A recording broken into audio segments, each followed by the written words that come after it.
हाँ तो बच्चों, मैट्रिक्स एंड डिटर्मिनेंट आप लोगों को पढ़ाया जा चुका है। उसमें जो कुछ नहीं समझ में आया होगा एक बार समझाएंगे। अब मैं रिलेशन एंड फंक्शन 11th में पढ़े थे, वही चीज़ आगे बढ़ा रहे हैं, रिलेशंस। तो 11th का थोड़ा सा रिवाइज मैं कर रहा हूँ, ध्यान से देखिएगा। देखिए उसमें एक ऑर्डर्ड पेयर होता है, ठीक है ना। मैं यहाँ लिखा हूँ ऑर्डर्ड पेयर। तो व्हाट इज ऑर्डर्ड पेयर, है ना। A pair of objects listed in the specified order is called an ordered pair. Specified order का मतलब होता है कि कोई ना कोई ऑर्डर, जैसे कि ऑर्डर ए बी, इसको ब्रैकेट में कहते हैं ए कामा बी, ठीक है ना। ए को बोलते हैं फर्स्ट एलिमेंट और बी को बोलते हैं सेकंड एलिमेंट, ठीक है ना। तो पेयर होगा और भी ऑर्डर्ड में। जैसे मान लीजिए कि हम कलकत्ता वेस्ट बंगाल, लखनऊ उत्तर प्रदेश, वैसे ही पटना बिहार। ये लिस्टेड ऑर्डर पेयर आप क्लियर है कि पहला कैपिटल है, दूसरा क्या है, स्टेट्स है, ठीक है ना। आप यानी कलकत्ता और वेस्ट बंगाल, लखनऊ यूपी, पटना बिहार, इसमें क्या रिलेशन है, कैपिटल है ना।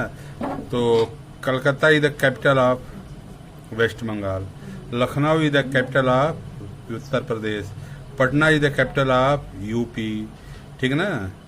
तो स्पेसिफिक ऑर्डर क्या है इसका, पहला है कैपिटल, दूसरा है स्टेट, ठीक है ना।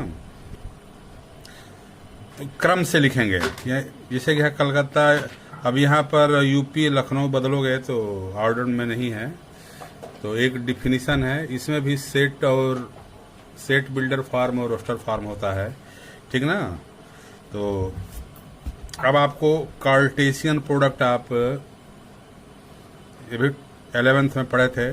तो what is the cartesian product of the sets. देखिए let A and B are the two non empty sets, ठीक ना। में दोनों सेट्स में कुछ ना कुछ एलिमेंट होंगे। Then Cartesian product is defined as set of all ordered pair A B where A belongs A and B belongs B, ठीक ना। ये ऑर्डर्ड पेयर होता है ए बी, जिसका जो ए है फर्स्ट सेट्स का एलिमेंट होगा और बी सेकंड सेट्स का। उसी को इस तरह लिखे हैं। अब देखो इसी का इस सिंबॉलिक में आप लिखना चाहोगे तो इस तरह भी सिंबॉलिक में आप लिख सकते हैं। ए कार्टेशियन प्रोडक्ट बी क्या होगा, ए बी करली ब्रैकेट में, है ना, A B, A with element of set A and B with element set B. यदि कोई पूछेगा व्हाट इज द कार्टेशियन, तो आप इतना भी बोल सकते हो symbolic, A and B are the two non empty sets, then A Cartesian product B is equal to क्या होगा, A B such that A belongs A and B belongs B. अब देखो इसमें कार्टेशियन प्रोडक्ट में cardinal number होगा, तो number of A Cartesian product B is equal to number of A into number of A B है, ठीक है ना। जैसे मान लीजिए कि एक कार्टेशियन प्रोडक्ट में जितने ऑर्डर्ड पेयर होंगे वो इसी के मल्टीप्लाई के बराबर होगा। जैसे कि एक कार्टेशियन के लिए एग्जांपल मैं ले लिया हूं,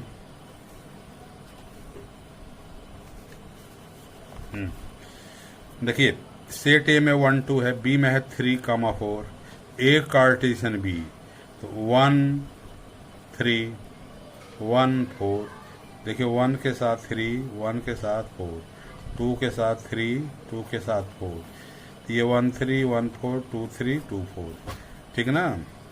तो कितने एक कार्टेशियन में कितने ऑर्डर पेयर है, 1 2 3 4, किसके इक्वल होगा, number of A into number of B, यानी कि इसमें 2 एलिमेंट है, इसमें भी 2 है, तो 2 इंटू 2 क्या होगा, 4, ये भी 4 ही आ रहा है। ये 11th में आप कार्टेशियन प्रोडक्ट पढ़े थे, उसी को मैं, ठीक है ना, रिवाइज में कर रहा हूँ, ठीक। तो अब देखो यहाँ पर, अब रिलेशन भी 11th में पढ़ाया गया था। तो रिलेशन क्या है? तो रिलेशन वही ऑर्डर्ड पेयर होता है। रिलेशन क्या होता है? वही एक ऑर्डर पेयर ही होता है ना। तो इसीलिए पहले ऑर्डर पेयर और कार्टेशियन प्रोडक्ट बता दिया गया है। तो let A and B are the two non empty sets, then any subset of A Cartesian B is called a relation from set A to B. ठीक ना? इसमें दो एलिमेंट ए और बी रहेगा, नॉन एम्प्टी होना चाहिए। तो क्या होगा? एनी सबसेट, एक कार्टेशियन बी का जो भी सबसेट होगा, ठीक है ना, वही क्या होगा? ए रिलेशन होगा। किसका? From A to B. अब देखो इसी को देखिए शॉर्ट में इतना भी लिख सकते हैं, symbolic definition, relation from A to B, है ना। ए टू बी सबसेट किसका होगा? A Cartesian product B. ठीक ना? तो डिफिनीशन क्या होगा? Let A and B are the two non empty sets, then any subset of A Cartesian B is called a relation from A to B, है ना। या आर करके relation A to B subset of A Cartesian product B. अब देखो इसमें कुछ example लेके मैं समझा रहा हूँ रिलेशन। ठीक ना? अब जैसे मान लीजिए कि दे दिया कि ए कार्टेशियन बी, जैसे मान लो दिया आपको ए इज इक्वल टू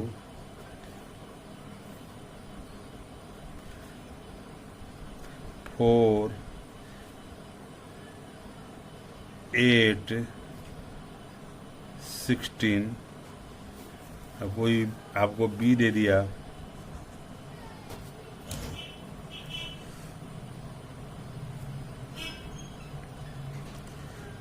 2 3 4। ठीक है ना? अब देखो ए कार्टेशियन बी हम निकाल रहे हैं, तो कितना है? 3 एलिमेंट इसमें भी है, 3 इसमें भी है। तो 3 इंटू 3 कितना होगा? 9 ऑर्डर्ड पेयर होंगे। वही मैं बताया कि number of A Cartesian B क्या होता है? Number of A into number of B. ठीक ना? अब देखिए ऑर्डर पे बनाए जितने भी है बना लेंगे। 4 2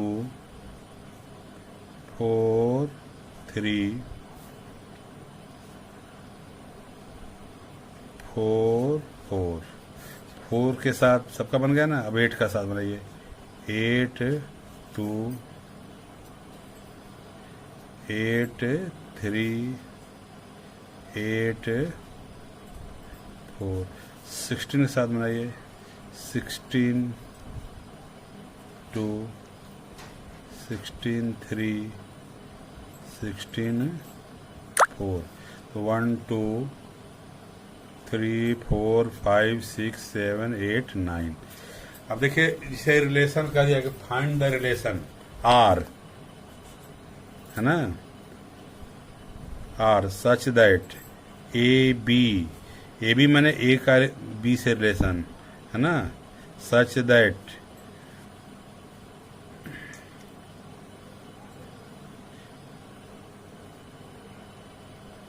ए इज स्क्वायर ऑफ बी, है ना, for every A belongs A and B belongs B. देखो इसको बोलते हैं सेट बिल्डर फॉर्म रिलेशन। ठीक ना?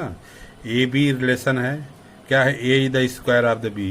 ए इज मैंने ए जो है क्या है? वर्ग किसका? बी का। A is the square of B for A belongs A, for every मैंने पहला एलिमेंट ए का होगा, दूसरा यही डिफिनीशन है उसका बी का। तो इसमें से वही रिलेशन लाओगे, पहला स्क्वायर हो, जिसे कि 4 2 4 क्या है? 2 का स्क्वायर है ना। ऐसे ही 4 3 तो होगा ना, ये भी नहीं होगा, ये भी नहीं होगा, ये भी नहीं होगा, ये भी नहीं होगा। ये 16 4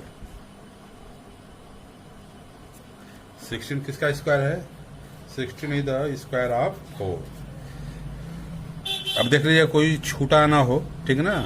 इसी में से इसी को बोलते हैं relation from set A to B.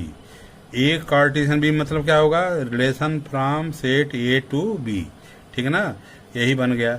इसका जो पहला एलिमेंट होगा डोमेन होगा, क्या होगा 4 और 16 डोमेन हो जाएगा, और रेंज हो जाएगा 2 और 4, ठीक ना।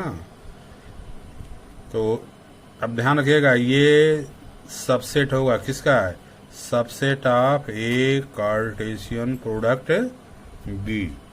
समझाएगा सबको। तो डिफिनेशन क्या है कि जो भी होगा ऑर्डर पेयर एक कार्टेशियन बी का ही हो, क्या होगा, सबसेट होगा, इसके बाहर का नहीं होगा। बहुत कुछ बना सकते हैं, जैसे कि कह दिया कि रिलेशन आर सच दैट, है ना, ए बी ऑर्डर पेयर में, ठीक है ना। आपको ऐसे भी लिखा है कि A is related to be भी लिख सकते हो, दोनों का मतलब एक ही हुआ है, ठीक ना। Such that A plus B is divisible by 5, यानी कि फर्स्ट एलिमेंट और सेकंड एलिमेंट का सम करोगे तो किससे डिविजिबल होगा, 5 से। यहाँ लिखा रहेगा for every A belongs A and B belongs B. ध्यान रखिएगा, ए का, बी का। जिससे मानेगा ए का है और बी भी ए का है, तो उसको ए कार्टेशियन ए कहेंगे, ठीक ना। इसके हिसाब से बनाना है। अब देखिए, relation R is equal to sum divisible by 5, इसका सम 6 से नहीं होगा, ये 7 है, ये 8 है, ये 10 है, ये डिविजिबल है 8 और 2, 8 और 2 क्या होगा 10, ये डिविजिबल बाई 5, 8 से 11 नहीं होगा, 12 ये भी नहीं होगा, 18 ये भी नहीं होगा, 19 ये भी नहीं होगा, 14 16 और ये 20 हो जाएगा, तो ये भी हो जाएगा, ये 16 और 4, ठीक ना। तो ये सभी क्या होगा, ये ए कार्टेशियन प्रोडक्ट का सबसेट होगा, ठीक ना। तो इस तरह आपको मैं जो समझाया हूँ कि रिलेशन का डिफिनेशन क्या हो गया, let A and B are the two non empty set, then relation from set A to B is subset of A Cartesian product B. अब देख कोई भी रिलेशन बनाओगे, ठीक है ना, तो इस तरह आपको बनाना पड़ेगा। अब जैसे मान लो कह दिया कि relation from set A to A, ठीक, ए टू ए मतलब इसको कहेंगे ए कार्टेशियन ए, ए का ए से करोगे, ठीक, तो ना हो तो ए कार्टेशियन ए निकाल लो। ए कार्टेशियन ए में कितने हैं, 4 8 16, फिर वही ए लोगो यहाँ पर 4 8 और 16, ठीक ना। इसका बना लीजिए सभी, तो 4 4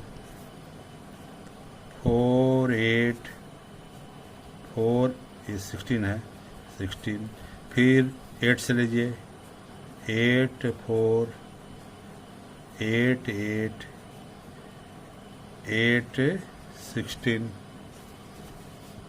ठीक ना। फिर 16 4 16 8 16 16, ये हो गया ए कार्टेशियन प्रोडक्ट ए, ठीक ना। यानी कि रिलेशन ए टू ए, यानी कि दोनों एलिमेंट ए का ही होगा। अब जैसे मान लीजिए कह दिया कि relation R such that A B, ठीक है ना, जो चीज़ लिखोगे वही आपको बनाना है। कह दिया कि A is equal to B for every A belongs A and B belongs A, यानी कि दोनों ए का होगा, ठीक है। तो इसको बोलते हैं कौन सा फॉर्म, सेट थ्योरी में पढ़े थे, सेट बिल्डर फॉर्म, इसी को हम रोस्टर फॉर्म में बदल रहे हैं, ठीक ना। बनाइए, ए टू ए का खोजिए जो कि दोनों ए और बी दोनों इक्वल है, तो क्या होगा 4 4, ठीक ना, 8 8, उसके बाद से और कौन है 16 16, ठीक ना। अब सभी एलिमेंट एक कार्टेशियन ए का होगा, ठीक है ना, तो मैंने इसका सबसेट होगा। इस तरह आपको रिलेशन दिया रहेगा। अब इसमें देखो कुछ मैं types of the relation 11th में जो बताया गया था उसी को, अब देखो इसको आइडेंटिटी रिलेशन कहते हैं, ठीक है ना।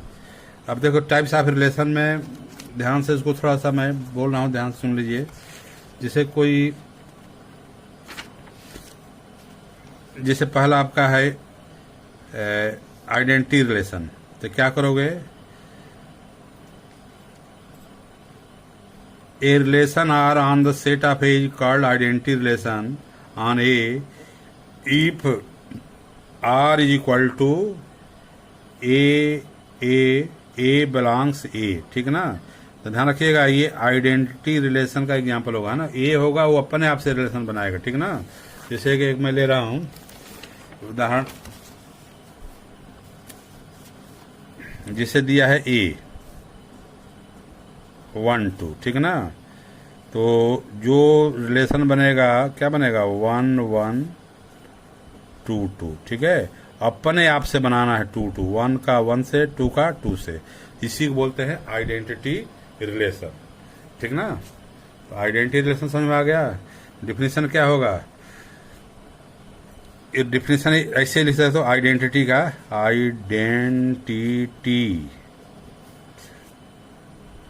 आइडेंटिटी का रिलेशन क्या होगा, रोस्टर फॉर्म में सेट बिल्डर में R is equal to A का ए से होगा such that A belongs A. Identity का डिफिनेशन इतना ही बोलोगे, R relation R is equal to A such that A belongs A, यानी कि 1 1 2 2। जिसे मान लो कि और एलिमेंट दे दिया है A is equal to 1 2 3, identity क्या आ जाएगा 1 1 2 2 और 3 3। समझाएगा सबको। ऐसे ही आपका आइडेंटिटी के बाद यूनिवर्सल रिलेशन,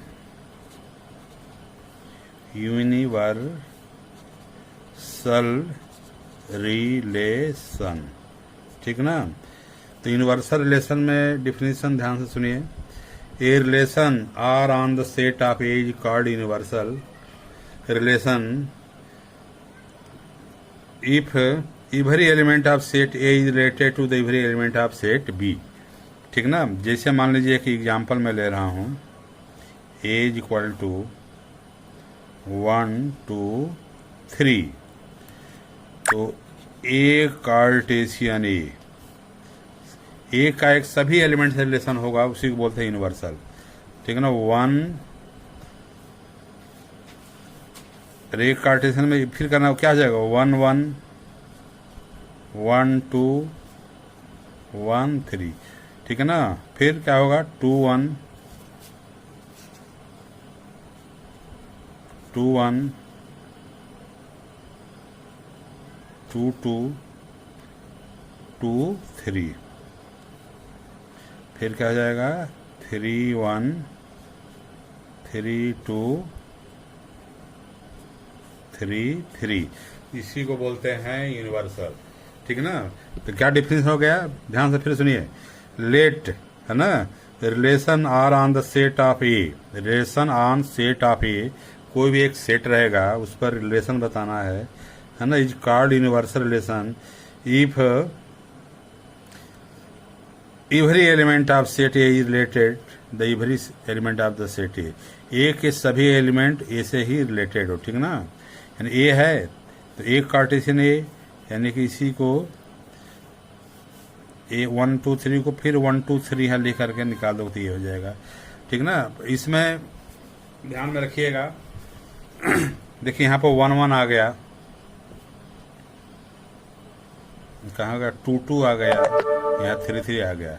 देखिए 1 1 आ गया, 2 2 आ गया, ये 3 3 आ गया।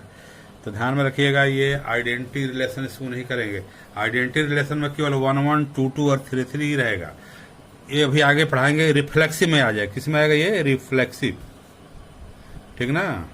तो रिफ्लेक्सिव में आ जाएगा, रिफ्लेक्सिव में 1 1 2 2 3 अपने आप में रिलेशन होगा, उसको आइडेंटिटी बोलेंगे। रिफ्लेक्सिव जो आगे बताएंगे ये रहेगा, ये अतिरिक्त आ जा रहा है तो कोई बात नहीं है। ध्यान रखिएगा जितने भी इन्वर्सल रिलेशन है सिमेट्रिक होते हैं, ठीक ना। वैसे ही वाइड रिलेशन, ठीक ना, इसमें कोई भी एलिमेंट किसी से रिलेटेड नहीं होगा। जैसे मैंने कह दिया कि ए इज इक्वल टू 2 3 4, ठीक ना। अब रिलेशन हमें बताना है, इसको बोलते हैं वाइड या नल रिलेशन, ठीक ना। तो जिसे मान लो मैं रिलेशन दे दूं A B R is equal to A B such that A minus B is equal to 1/2, है ना, for A and B belongs A. अब देखो यहाँ पर a माइनस बी 1/2, किसी का डिफरेंस 1/2 नहीं होगा, ठीक है ना। इसलिए रिलेशन क्या लिखोगा, इसे r इक्वल टू सीधे नल सेट का ही है ना, फाई। याद रखिएगा ये सभी एक कार्टेशियन एक ही प्रोडक्ट है। तो क्या होगा वाइड रिलेशन का डिफिनेशन क्या होगा,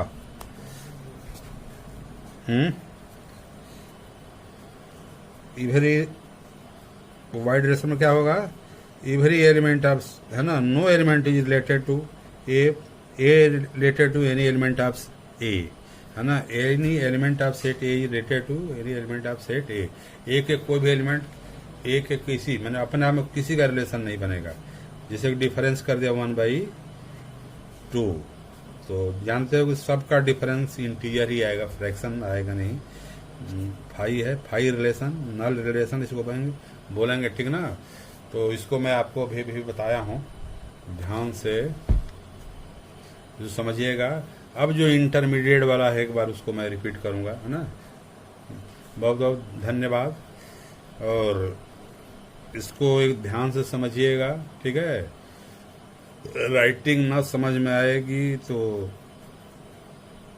मजबूरी है, ऐसे ही वीडियोग्राफी हो रही वही करना मजबूरी है, ठीक ना।